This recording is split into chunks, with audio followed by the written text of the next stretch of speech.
Faye, in regards to your role in Mommie Dearest, what was your motivation for that, and was it hard playing such a mean woman?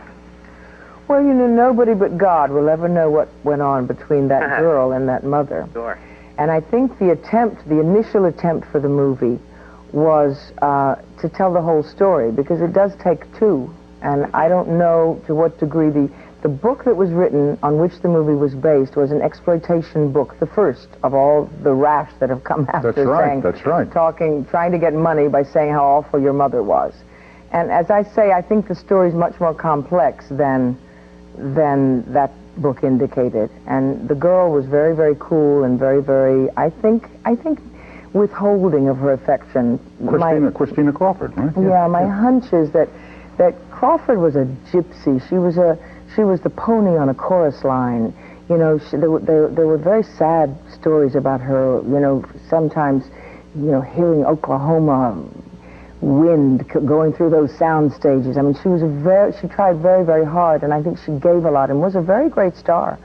And I think that I don't know quite what happened between the two of them. I think in the end, the attempt to tell the whole story for you to understand who Joan was and where she came from, which is why I wanted to do it. It's why I want to do any role, to try to investigate fully who a character is and that's my job, to bring it to screen. I think I'm pleased with my work in the film. I felt absolutely. The emphasis from the producers and the director in the end was more towards camp than towards really, in human terms, what happened between the two people. Almost caricature towards the end. Exactly. Yeah. Did you feel bad for the character that you played? I mean, did you have some sympathy for her? Oh, enormous sympathy. I mean, when I play a role, I'm the defender of that role. They're my friend. I mean, I do my best to tell the truth about who she was.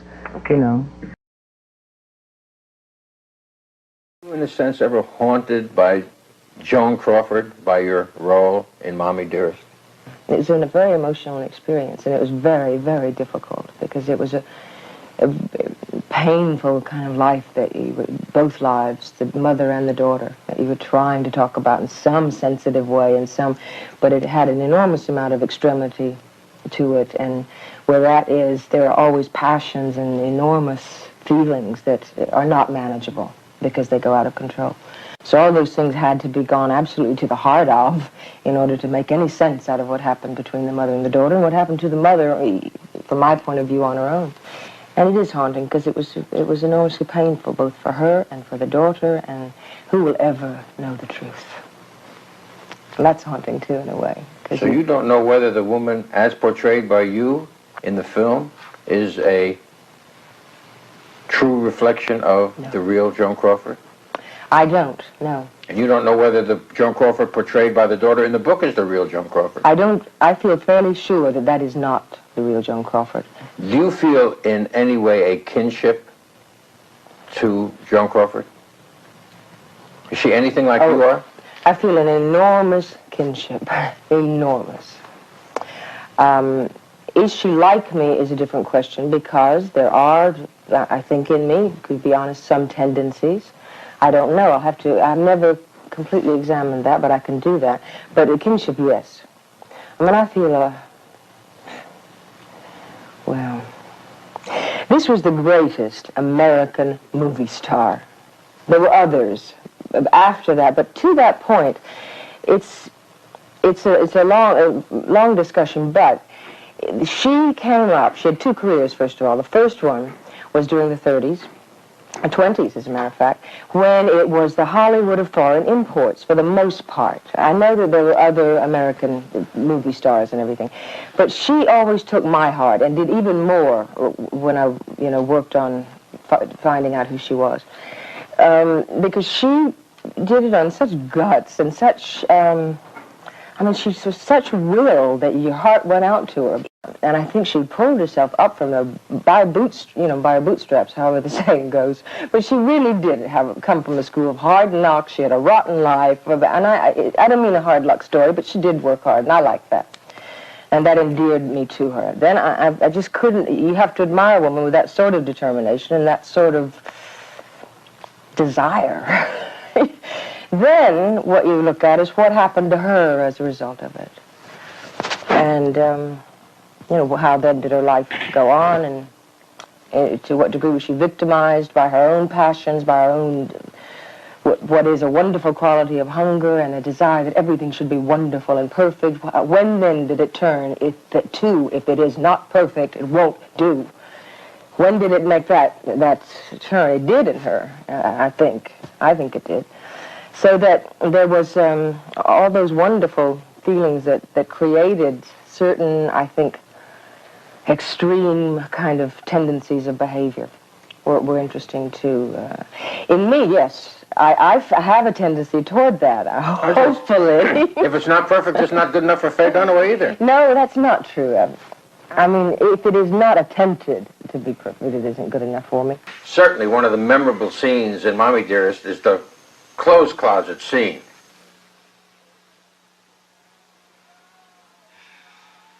No more hangers!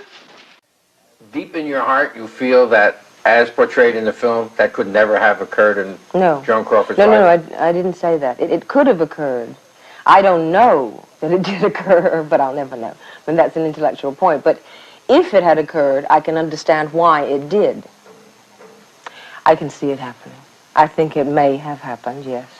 I think, see, it's very hard, because how can I ever know? I can't ever know. But I think I can see in her character, and I can see in the situation and the moment of life that episode found her in, how it could have happened, and how it could have even been perhaps as extreme as we showed it in the movie. My hunch privately is that it wasn't, but obviously it made for a very dramatic scene.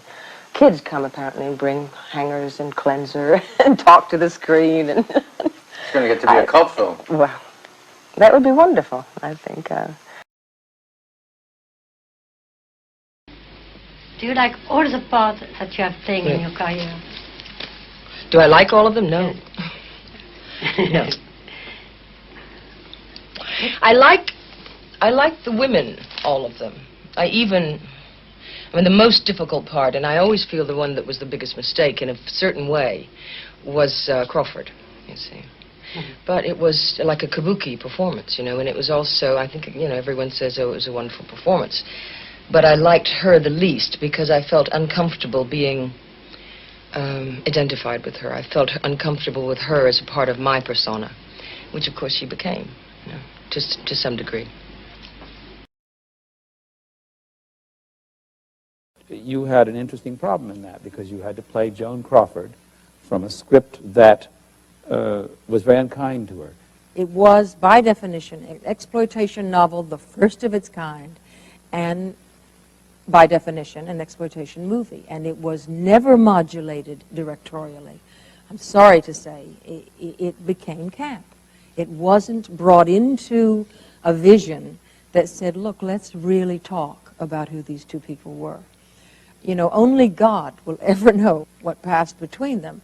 And in many ways, I think it was the inevitable tragedy that comes from a child of want, which is what Crawford was, and a child of plenty, which is what the little blonde girl was. You have said something that surprised me, that you didn't actually imitate her look. If you've seen the picture or seen photographs, Faye is Joan Crawford. Really. You put on the white turban. I know, but I don't know how you did it. No, I'm asking you how you did it. No, the discovery was an incredible interesting illusion. Yeah. Talk about sleight of hand. Yeah, well, because we did, it was about muscles. We did all we sat, my makeup man and I sat in that trailer for quite a long time this time. And the mouth, and we did everything the way she did it in terms of makeup, and it still didn't work. And I finally kept staring at the picture and staring at it, and then I finally realized that it was the way she held her face. It was the muscles, how she trained the muscles to be in that star kind of mask, really, is what it was. And that was the discovery. That made the difference. It was amazing. It was an amazing difference. You looked just like her. It was chilling. It was so scary.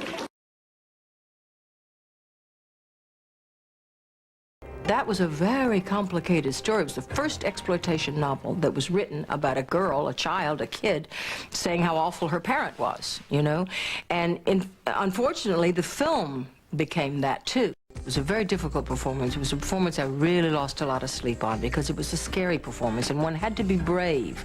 I think that's important. You had to have the courage to go out there and do too much because somebody you hoped, if he was a good director or producer, would pull you back and say, okay, honey, yeah, tone it down now, we'll cut, you know. You have to have faith in the filmmakers who shaped the piece. And I think they let me down. And I think they let Joan down, really.